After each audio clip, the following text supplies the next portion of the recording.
gugma mo ay labing ligon nga kapasikaran sa kaminyuon ni labi na panahon nga moabot ang problema isip magtiayon. Mao kini ang gipakita nila ni Aldrich ug Norma Raden nga bisan sa ilang nga sinating hagit sa kaminyuon, ilagyapong gipatigbabaw ang pagsinabtanay o pagpaubos gumikan silang gugma sa usag-usa. Tungod niini, niabot sila og 22 ka tuig isip magtiayon ug tinguha pa nila kini nga mapatasan.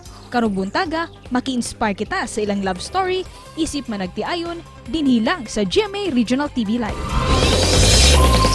Sayran ta ilang makapakilig nga love story mga kapuso, makauban nato orong buntaga sa programa Aldrico Raden ug of course si Ma'am Norma Raden. Mayong buntag Mr. and Mrs. Raden, kumusta? Welcome sa GMA Regional TV Live.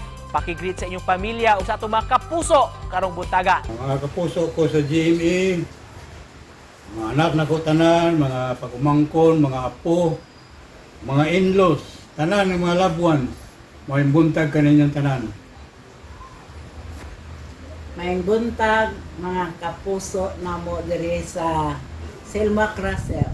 Ma'am of Sir, we learned nga naabot na mo 52 years sa kaminyoon unsa may sikreto nga milungtad mo ingon ani kadugay. When I was 29 years old, karon 82 years old ako, sige gyapon kami, aniya kami gyapon. Tungod kay hugot ang among bugko sa pagdugma ug may pagsinabtanay kaming duha. Una mo sikreto anong milungtad kami ug dugay. Unsa istorya giunsa man ninyo pag-ila-ila ni Ma'am Norma? Kini akong asawa dito ko ni ila-ila gyud primero sa Hinubaan din ko nagtrabaho sa Insular Lumber Company. Pinangga ni siya kayo sa iyang maguwang babae. In fact, iyang maguwang babae mo nagpa-eskwela sa iya. Ang iyang bana sa iyang maguwang dito magtrabaho sa Elico. Dito sab ko nagtrabaho, dito may magkaila. Ordinaryo yung paagi ang may gamit sa iya pagpanguyab. Ang ordinaryo din nga sistema sa Filipino style nga pagpangulitaw. Si Dikong kay mo man iyang angga sa Hinubaan. Sa una pa lang nako pagkakita niya, nagkilig-kilig nako. Murag nahigugma dayon ko ba, wala na daghang kuan, magsige na kong pabyo niya para mapansin sa ko niya. Mahantod nga nagkasinabtanay may naminyo na sa dayon. Pag-graduate na ko, nagminyo na sa dayon para wala na daghang problema, di na siya mailog sa uban ba. Para kanimo sir, unsa ikatambag nimo sa mga kalalakian diha kabahin sa kaminyoon?